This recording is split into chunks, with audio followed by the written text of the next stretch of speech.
Good morning, everyone. Thanks for waking up with the Valley today. I'm Lisa Bedeau. Jordan Schreier has the morning off. We're just getting started with our nonstop news and weather to the top of the hour to help you plan your day. We have new information today on a Minnesota boy who was critically injured in a corn silo accident that killed his father and uncle. Family members are now preparing for the death of 12-year-old Alex Basil of Millerville. His Caring Bridge page says the child's giving legacy will live on through organ donation.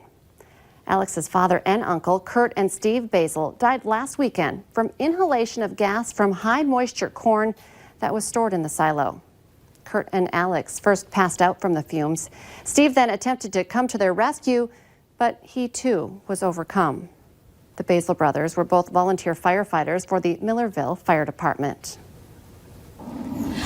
New this morning, a hard lesson about leaving your keys in the car.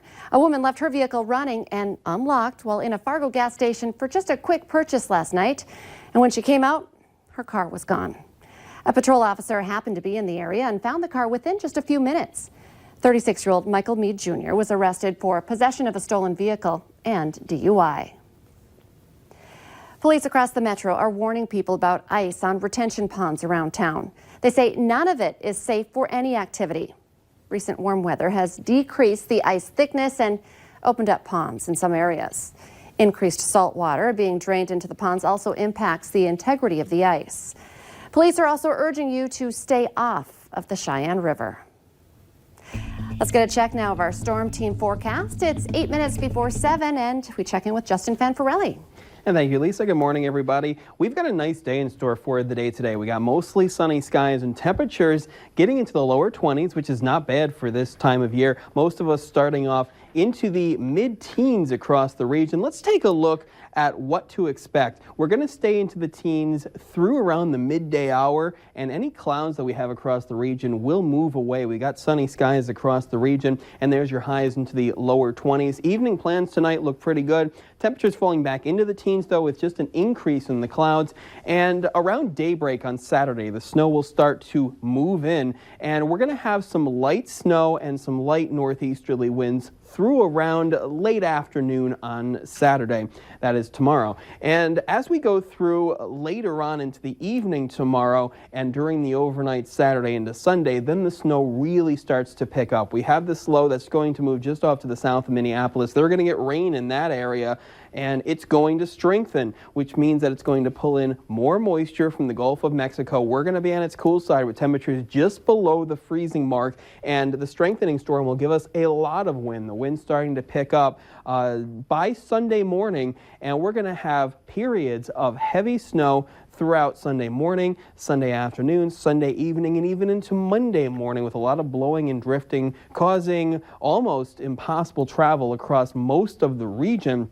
System is finally out of here for Monday as we are back to partly to mostly cloudy skies by Tuesday. Now, with the amount of moisture in this storm and how long it's going to be around, most of us look to get heavy amounts from this one, 12 to 18 inches for the Southern Valley, maybe over 18 inches from Valley City down toward Sisseton. Less amounts, we're going to say 6 to 12 inches into northwestern Minnesota, north of the Grand Forks area, Grand Forks to Jamestown, and less amounts trace to 4 inches from Devil's Lake, points off to the north and off to the east. We'll keep our eyes on this one as we go through the weekend and check back for more improved forecasts as we get closer to the event.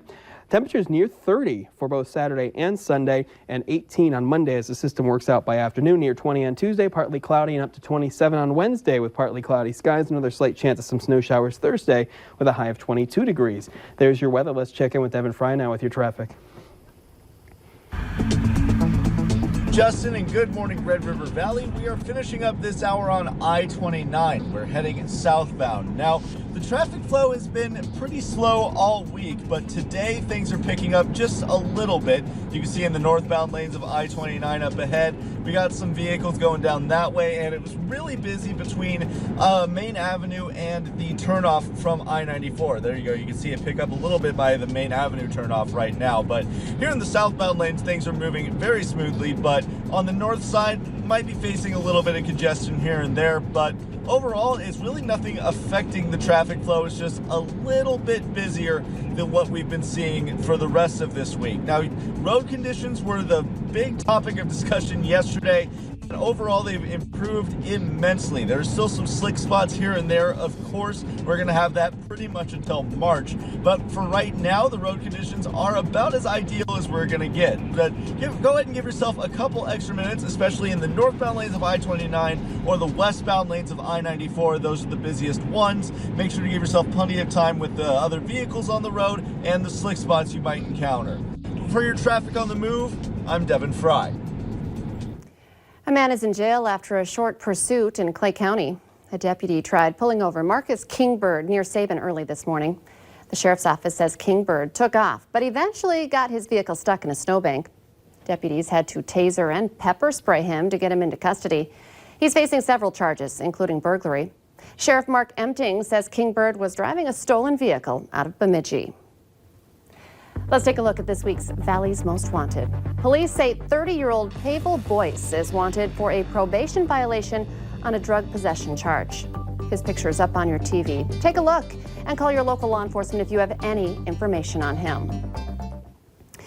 A longtime fast food place along Main Avenue is closing. The last day of business at McDonald's at 905 Main Avenue is next Tuesday, December 31st. They say it's because their lease is up. The FM Jewish community marked the 5th night of the 8-day Hanukkah holiday last night with the lighting of 5 torches on the menorah at the Fargo Civic Center Plaza downtown. The 5th night in an important one because it's the first night where the majority of the candles are lit. It's a representation of light and darkness, as well as resilience and endurance. Cold winter outdoors, blasting heat inside. Winter can really mess with your skin and make your skin uncomfortably dry. Unfortunately, we have Cassandra Carney here with Bergstrom Eye and Laser, kind of the expert when it comes to keeping beautiful skin. And all morning we've kind of been breaking down the winter skincare regimen, kind of diving a little deeper. But here, kind of give us a run through of all of the steps. It's not really overwhelming. What do you have here? Not really. Exfoliation is key. That's going to be the one thing that we talk about, getting rid of that dry skin before we replenish it with good things. After that, and cleansing that, you go ahead and put on a serum. I have a hyaluronic acid, which is great for everybody. It's replenishing that lipid layer that has a lot of water loss in the skin. And then ending with a spray of moisture and some really good moisturizers depending on your skin type. So when you say regimen, and we're talking about steps, sometimes people are like, oh no, I wash and I go. Right. But how important is it to really replenish, especially when it's dry? I think it's the most important after exfoliation, because the other thing is not getting your skin clean is one of the worst things you could do with this weather. It's replenishing that moisture that we are losing at a rapid rate this time of year. Absolutely, it's the most important thing. And I loved when we were talking about exfoliating, you know, because you do notice, and sorry guys, but for women, you know, your makeup doesn't go on as nicely because you have all of those layers of kind of dry, icky skin. That exfoliation doesn't have to be a scary word. No, and the other thing is too, you can do these things twice daily. If you're unable to, or you feel like it's too much to do it twice daily, just try doing it at night, right before you go to bed. If you feel like you have very limited time in the morning, it tends to be a little bit easier to do it at nighttime. Cassandra Carney with Bergstrom Eye and Laser, just down the street, across from the Bowler on University. Stop by, ask some questions, make sure you have nice skin, because like we just heard, it's going to be winter for several more months. Thanks you for know that. All right, let's get our answer now to our question of the morning on Facebook. Here's today's question. Once again, the average woman will spend 1 hour and 15 minutes each week doing this. It's not moisturizing your skin, but maybe it should be. The answer is blow drying her hair. You also have to do that when it's cold and icky out. You can play along every weekday morning by heading to our Valley News Live Facebook page. And be sure to stay tuned into the storm team as well, because today's nice, but change is on the way. Yeah, it looks like we're going to get through today and through the evening with dry conditions. Evening plans for tonight look good with mostly sunny skies, but we got heavy snow making its way through during the weekend along with some wind. And we'll be keeping our eye on that one until the event happens. The Today Show and CBS This Morning are just about to start, but if you want more on Justin's forecast and what you can expect this weekend, join us right now on the Fargo CW for more of the Valley Today.